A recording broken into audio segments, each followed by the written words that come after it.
Marcos, no capítulo 6, verso 30 em diante. O texto da nossa meditação dessa noite fala sobre a primeira multiplicação de pães e peixe.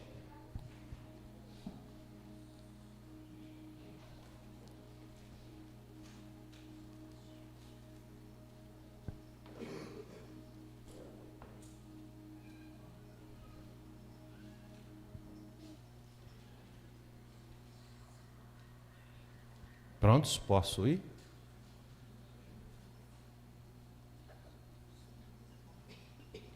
Então vamos. Voltaram os apóstolos à presença de Jesus e lhes relataram tudo quanto havia feito e ensinado. E ele lhes disse: vinde repousar um pouco à parte num lugar deserto, porque eles não tinham tempo nem para comer, vistam serem numerosos os que iam e vinham. Então foram sós no barco para um lugar solitário. Muitos, porém, os viram partir e, reconhecendo-os, correram para lá a pé de todas as cidades e chegaram antes deles. Ao desembarcar, viu Jesus uma grande multidão e compadeceu-se deles, porque eram como ovelhas que não têm pastor. E passou a ensinar-lhes muitas coisas. Em declinando a tarde, vieram os discípulos a Jesus e lhe disseram: é deserto este lugar e já avançada a hora. Despede-os para que, passando pelos campos ao redor e pelas aldeias, comprem para si o que comer. Porém ele lhes respondeu: dai-lhe vós mesmo de comer. Disseram-lhe: iremos comprar 200 denários de pão para lhes dar de comer? E ele lhes disse: quantos pães tendes? E de ver. E sabendo eles, responderam: 5 pães e 2 peixes. Então Jesus lhes ordenou que todos se assentassem em grupos sobre a relva verde. E o fizeram, repartindo-se em grupos de 100 em 100, de 50 em 50. Tomando ele os 5 pães e os 2 peixes, erguendo os olhos ao céu, os abençoou, e partindo os pães, deu aos discípulos para que os distribuíssem, e por todos repartiu também os 2 peixes. Todos comeram e se fartaram, e ainda recolheram 12 cestos cheios de pedaços de pão e de peixes. Os que comeram dos pães eram 5.000 homens. Meus amados irmãos, essa narrativa da multiplicação dos pães e dos peixes na história bíblica tem sido favorita de muitas pessoas que gostam de reler essa história repetidamente, a leem porque gostam dos detalhes dessa narrativa. Os detalhes dessa narrativa nos conta o texto e nos dá uma ideia de um dia bonito, de um dia ensolarado. Todas aquelas pessoas estavam em um lugar calmo, sereno, tranquilo, um lugar afastado, um lugar deserto, um lugar esplêndido, um lugar lindo, um dia quente, assentados numa relva verde. Que lugar maravilhoso, que lugar estupendo, que lugar lindo, que lugar aconchegante. É ou não é verdade? Assim, então, todas aquelas pessoas assentadas em grupos de 100 e de 50, comendo pão e peixe com fartura, tudo isso ali manifestado pelo poder imenso, incomensurável, desmedido do nosso Senhor e Salvador Jesus Cristo. Aquelas pessoas comeram algo que até há poucos instantes ainda não existia. Aquela oração do Senhor Jesus Cristo, erguendo os olhos aos céus, olhando para aqueles pães e para aqueles peixes, meus amados irmãos, tem um propósito maravilhoso, não apenas de lhes mostrar a sua vontade de saciar-lhes a fome naquele lugar deserto, mas também de revelar ali a glória e o poder de Deus, a compaixão do Senhor Jesus Cristo e o modo como Ele pastoreia as suas ovelhas, assim como Ele pastoreia o seu povo. Texto pelo qual nós temos em nossas mãos, já lido, e agora precisamos extrair dele algumas lições preciosas para a nossa vida. E a primeira lição, meus amados irmãos, que esse texto nos ensina sobre o milagre do Senhor Jesus Cristo, em primeiro lugar, destaca a sua compaixão. Jesus Cristo aqui nos mostra, a partir dos versos 30 até os versos 36, desse texto de Marcos 6, dizendo: voltaram os apóstolos à presença de Jesus e lhes relataram tudo quanto havia feito e ensinado. E eles disse: vinde repousar um pouco à parte num lugar deserto, porque eles não tinham tempo nem para comer, visto serem numerosos que iam e vinham. Então foram só no barco para um lugar solitário. Muitos, porém, os viram partir, reconhecendo-os, correram para lá a pé, de todas as cidades, e chegaram antes deles. Ao desembarcar, viu Jesus uma grande multidão e o que ele fez? Compadeceu-se deles, porque eram como ovelhas que não têm pastor, e passou a ensinar-lhes muitas coisas. Em declinando a tarde, ouvindo a entardecer, vieram os discípulos a Jesus e lhe disseram: é deserto este lugar. Qual a ideia que você tem? De um lugar tranquilo, de um lugar onde nós escolhemos às vezes para fazer acampamento, não é verdade? De um lugar onde nós passamos horas e horas a meditar, a orar, a buscar a presença do Senhor. É deserto esse lugar, é hora já avançada, despede-o para que, passando pelos campos ao redor, pelas aldeias, comprem para si o que comer. Essa é a ideia que o texto nos passa, meus amados irmãos. Tudo ocorreu no momento em que Jesus e os seus discípulos queriam descansar, no momento em que os discípulos do Senhor Jesus precisavam de ter um momento a sós com o Mestre. Não muito tempo depois, então, ao chegar àquele lugar, já encontraram aquela grande multidão que foram ao encontro deles. Em vez de se frustrar, em vez de se decepcionar, em vez de ficar chateado como nós assim ficamos, não é verdade? Todos nós em nossos lares, às vezes num dia calmo, sereno e tranquilo, num dia em que nós queremos relaxar, num dia em que nós queremos dormir até mais tarde, num dia em que nós não queremos receber visita, num dia em que nós queremos ficar a sós com a nossa família, num dia em que nós queremos desfrutar de momentos tranquilos, evidentemente chega alguém e bate à nossa porta.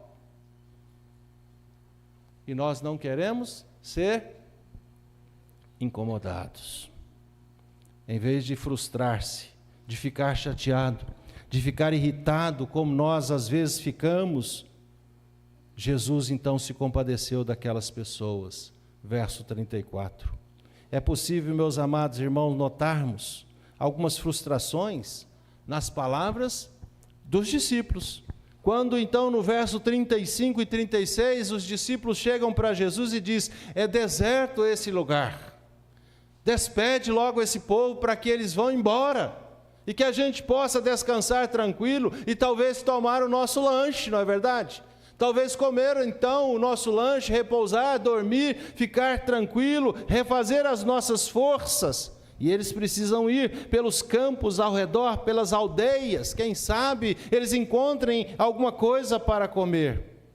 Portanto, meus amados irmãos, é bem possível que naquele momento os discípulos queriam apenas ficar a sós com o seu mestre, queriam apenas ficar sozinho com Jesus, mas não obstante, Jesus tem compaixão daquelas pessoas, e ele mesmo diz, pois são como ovelhas que não têm, no relato do evangelista Marcos, eles eram como ovelhas que não têm pastor. Jesus cuidou de toda aquela gente. A sua compaixão, meus amados irmãos, é algo que deve nos fazer refletir, que deve nos fazer pensar, que deve fazer-nos acordar para as necessidades das pessoas que muitas vezes nos cercam, que muitas vezes nos procuram, que muitas vezes estão ao nosso redor, à procura de ser alentada, à procura de nós para poder ter a sua fome saciada, assim não só a fome da comida, do alimento físico, mas às vezes de uma palavra de conforto, ou até mesmo de uma prestação de serviço da qual ela está precisando naquele momento. Naturalmente, nós não gostamos de ter nossos momentos de descanso ou nossos momentos de entretenimentos interrompidos, mas nunca podemos demonstrar, como o Senhor Jesus Cristo nos ensina nesse texto, falta de compaixão pelas pessoas, principalmente quando elas precisam de Deus. Conta-se, meus amados irmãos, que um pastor, certa feita, recebeu um telefonema em sua casa. A sua esposa prontamente atendeu aquela ligação. Sabe quando você sabe que a pessoa está perguntando por você no telefone? E você fica... Você já fez isso, sim ou não? O que ela está querendo dizer? Hã? Fica depois. Ela estava na hora do almoço. Ela estava almoçando. O pastor estava almoçando. Depois. E então a sua esposa respondeu: olha, o meu marido está almoçando. Assim que ele terminar o almoço, ele vai entrar em contato com você. Ela afirmou. O marido terminou o almoço, o pastor terminou aquele almoço e foi fazer o quê? Depois do almoço do pastor? Foi dormir. E quando ele acordou, a esposa o lembrou. Você lembra da ligação? Você precisa ligar para o irmão. Ele está esperando. Ele não ligou mais. Ele está esperando. Eu vou ligar. E se preparou, tal, e fez a ligação. Ô irmão, você me ligou? É, pastor, eu liguei sim. Você queria falar comigo? Queria. E o que é que você queria falar comigo, meu irmão? Não, agora não quero mais não, pastor. Eu queria falar naquela hora, agora não precisa mais. Aquela hora que eu queria falar com o senhor, o meu filho estava morrendo. E eu queria que o senhor estivesse comigo naquele momento. Agora eu não quero mais, ele já morreu. Isso é falta de compaixão. Isso é falta de compaixão. Assim então, meus amados irmãos, Charles Spurgeon faz uma comparação entre a história de Jesus e a história da sua igreja.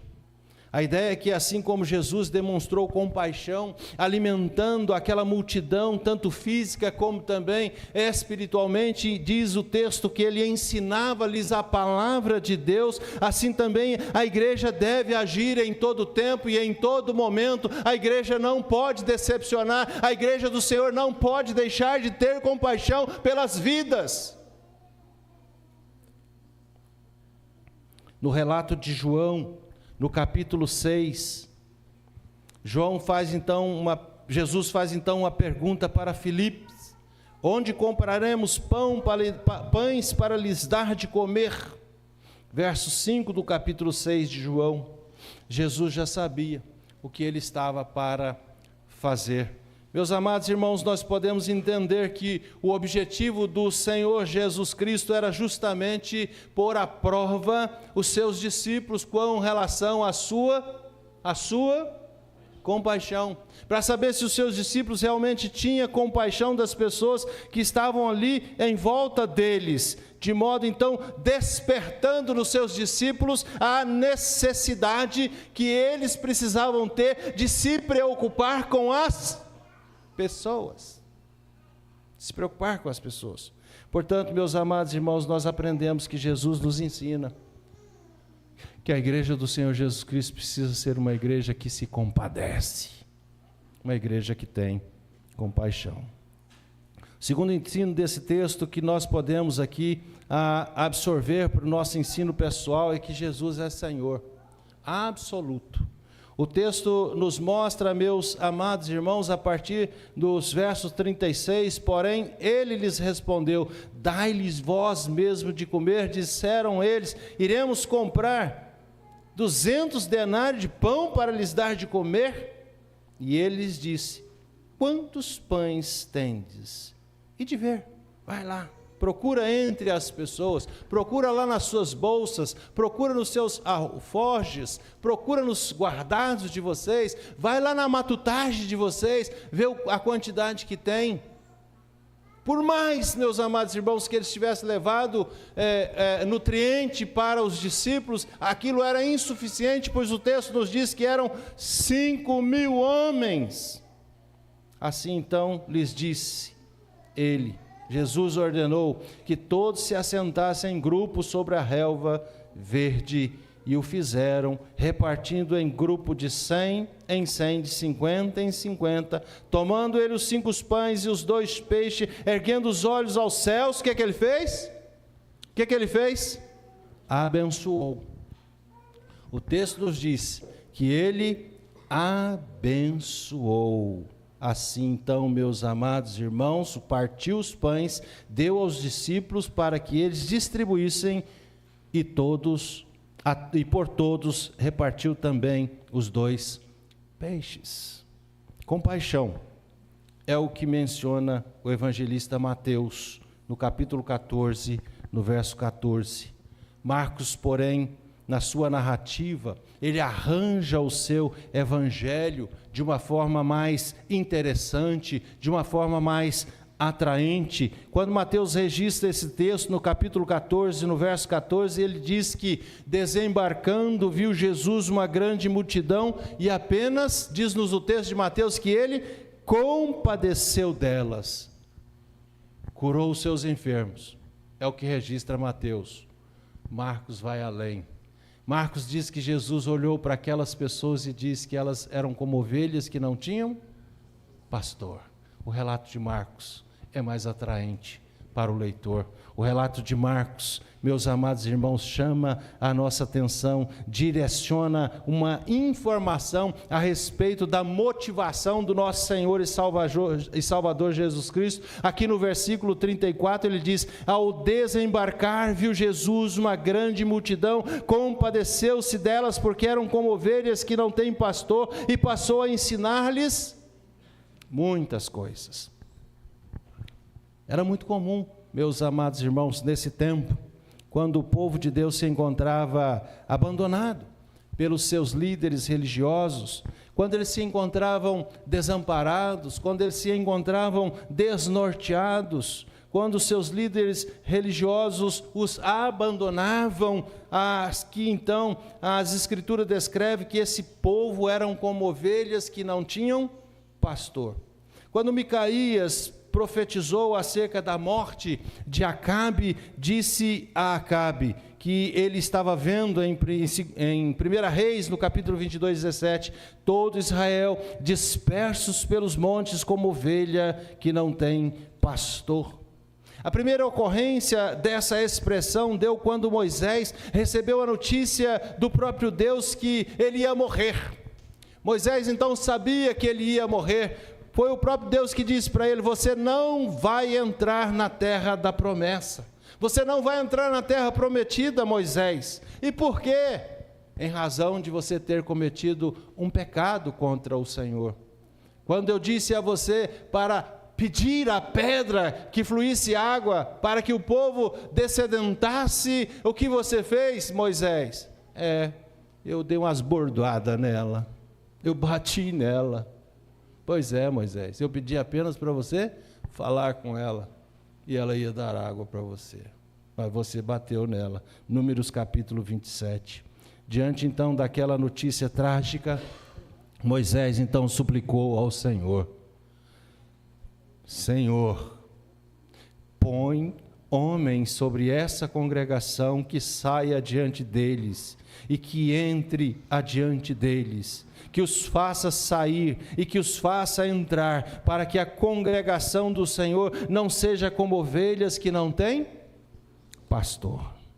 Moisés temia que o povo se visse desprovido de uma liderança capaz de os conduzir, de uma liderança forte, de uma liderança piedosa, de uma liderança compreensiva, de uma liderança comprometida com Deus. Uma igreja que tem uma liderança que não é comprometida com Deus, ela é uma igreja catemba, ela é uma igreja manca, ela é uma igreja evasiva, ela é uma igreja que não tem orientação séria, sincera, objetiva. Ela é uma congregação que cambaleia, ela é uma congregação que não sabe aonde vai. Mas quando ela tem uma liderança fiel, uma liderança sincera, uma liderança crente, uma liderança que sabe ouvir e obedecer à voz do Senhor, essa igreja caminha, essa igreja cresce, essa igreja vai em frente, porque essa igreja está sendo bem conduzida, porque ela não está sem pastor. O evangelista Marcos usa essa expressão para estabelecer aqui um nítido contraste entre Herodes e Jesus. Herodes, ele diz, uma liderança perversa, uma liderança cruel, uma liderança sanguinária, uma liderança violenta, diz ele, aqui, meus amados irmãos, mostrando as ações de Herodes como um homem mau, um homem que matou ao fio da espada o último profeta de Deus, que veio para preparar o caminho do Senhor. Quando nós olhamos então para o rei Herodes, nós deparamos com um rei cruel que não cuidava do povo, que não ensinava o povo, que não valorizava a palavra de Deus, que não transmitia às ovelhas do Senhor a palavra do Senhor. Por outro lado, ao olhar para aquele povo, Jesus então em sua mente sonda o coração deles, Jesus os atende, Jesus então assume em seu coração, ali naquele momento, o peso dos seus fardos, o peso dos seus pecados. Jesus os ama e ele então remove as suas aflições. Diz-nos o texto que ele cura as suas enfermidades. Na pessoa de Jesus, meus amados irmãos, há simpatia, e não é só um sentimento, como nós às vezes temos, um sentimento apenas de dó, né? Assim, eu estou com dó e por isso eu faço. Jesus não tem esse sentimento, o amor dele é compassivo, o amor dele reflete em suas ações úteis, ele ensina, ele cura e ele alimenta a sua multidão, o seu povo. Jesus então os viu como ovelhas que não tinha pastor. Jesus cuidou, Jesus compadeceu, Jesus atendeu às suas aflições, Jesus acolheu as suas lágrimas, Jesus ofereceu perdão. A primeira ação, meus amados irmãos, de Jesus para que o seu povo, com o seu povo, foi de providenciar o alimento físico para as suas ovelhas. E em seguida, diz-nos o texto, que depois de alimentá-los, passou a ensiná-los. Como disse Tiago, não adianta nós darmos o alimento, nós dizermos, vai em paz, não é isso? Vai em paz, a tua fé vai te alimentar. Nós primeiro temos que dar, para depois ensinar a palavra de Deus. Apenas isso poderia saciar verdadeiramente aquele povo, porque apenas a palavra de Deus é capaz de saciar, assim como Cristo fez, saciaria então aquele povo até por toda a eternidade. Portanto, meus amados irmãos, estamos aprendendo nesse texto tão simples, mas um texto tão claro, tão preciso para nós nessa noite, que Jesus nos ensina a termos compaixão, que Ele também nos ensina sobre a sua autoridade, que Ele é poderoso e Ele pode fazer infinitamente mais. Em terceiro lugar, Ele nos ensina que Ele é o Cordeiro de Deus, que tira o pecado do mundo, que nos alimenta e que também que Ele nos alimenta Ele nos alimenta com o pão que desceu do céu, Ele nos alimenta com o maná, assim como Jesus. Então, meus amados irmãos, tem esse cuidado precioso conosco.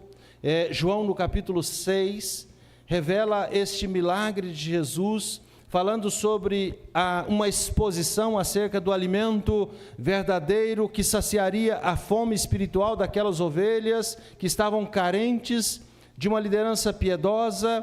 Portanto, em João, no capítulo 6, no verso 22 a 24, ele fala àquele povo: no dia seguinte ao milagre da multiplicação dos pães e dos peixes, a multidão voltou para procurar Jesus. E quando o encontrou do outro lado do mar de Tiberíades, ouviram um sermão. E uma severa repreensão de Jesus é descrita aqui pelo evangelista João àquelas pessoas, no verso 26 de João 6. Vós me procurais, não porque viste sinais, mas porque comeste dos pães e vos fartastes. Meus amados irmãos, ao retornarmos aqui ao Evangelho de Marcos, no capítulo 6, Jesus nos deixa muito claro que os seus discípulos precisavam compreender o significado da multiplicação dos pães e dos peixes. E ao compreender o significado da multiplicação dos peixes, era de grande importância. Portanto, Jesus subiu ao barco, meus amados irmãos, para estar com eles, num momento trágico, num momento difícil, num momento turbulento, e diz a Bíblia que o vento cessou. Ficaram entre si atônitos, porque não havia ainda compreendido o milagre que Jesus havia feito da multiplicação do pão e dos peixes, porque o coração deles, no verso 51, estava endurecido. Assim diz o texto: pois todos ficaram aterrados quando Jesus anda sobre as águas à vista dele, mas logo lhes falou e disse: tende bom ânimo, sou eu, não temais. Jesus, então, meus amados irmãos, tinha acabado de acalmar uma tempestade, chamou a atenção deles para o milagre da multiplicação do pão. Jesus diz a eles: vocês precisam compreender, vocês precisam dar atenção à minha palavra. E hoje nós aprendemos que um dos princípios básicos da palavra de Deus, básico para nós como crentes, é aprender sobre a palavra de Deus na classe dos jovens. A compreensão é essencial, meus amados irmãos. Se os discípulos então tivessem compreendido e entendido a multiplicação do pão e dos peixes, dos pães e dos peixes, naquele momento da tempestade, eles teriam crido em Jesus, eles não teriam medo. De igual modo, se aquela multidão também estivesse atentado para a multiplicação dos pães e dos peixes que Jesus havia feito, certamente teria compreendido, meus amados irmãos, aquilo que Jesus realizou. Jesus havia assentado aquelas pessoas sobre a relva verde, Jesus havia providenciado alimento físico, Jesus havia ensinado-os espiritualmente, cada um deles, nada lhe faltou naquele dia. Para nenhum deles. Eles tinham todos os motivos para compreender que aquele que estava ali não era apenas o pastor do Salmo 23, como nós acabamos de ler, mas era Ele mesmo, o verdadeiro Deus, o verdadeiro alimento que as nossas almas mais necessitam e que eles mais necessitavam. Jesus, então, meus amados irmãos, passa a falar de si mesmo como a verdadeira comida que subsiste para a vida eterna no verso 27. Como o pão de Deus que desce lá do céu e que dá vida ao mundo, no verso 33 de João 6. O pão da vida que sacia a fome para sempre, no verso 35. Lamentavelmente, aquelas pessoas entenderam que o milagre da multiplicação dos pães e dos peixes era apenas a garantia de que nada lhes faltaria para o seu alimento. Não viram o milagre como um sinal que aquele que estava ali diante deles era o bendito do Senhor, o Messias, o enviado de Deus, aquele que as profecias havia dito, que viria para tirar o pecado do mundo, o Salvador do mundo. Eles não entenderam isso. Aquele que haveria de vir conforme as profecias, a vinda do verdadeiro pastor das nossas ovelhas, o pastor de Israel, Jesus Cristo, o nosso pastor. Muitas vezes recitamos o Salmo 23 até de cor, não é verdade? Mas o que eu gostaria de salientar para vocês, o Salmo 23 é o verso 6. Gostaria que fosse colocado para nós o verso 6 do Salmo 23, para que todos nós pudéssemos atentar. Vamos ler juntos? Bondade e misericórdia certamente me seguirão todos os dias da minha vida, e habitarei na casa do Senhor para todo sempre. Não é só pão que nós precisamos muito mais do que pão. Nós precisamos do próprio Senhor nas nossas vidas. O Senhor Jesus Cristo fez aquele povo sentar, comer e ouvir as suas doces palavras de conforto e de esperança, mas não reconheceram que Ele era o Rei, que Ele era o pastor essencial, e que Ele trazia paz para o coração deles, e que nada lhes faltaria. Como Jesus então fez com aquele povo de Israel naquela ocasião, Jesus também está fazendo conosco nesta noite. Jesus está nos alimentando. Jesus está, meus amados irmãos, fazendo assim conosco, nos fazendo assentar todos os domingos nestes bancos aconchegantes.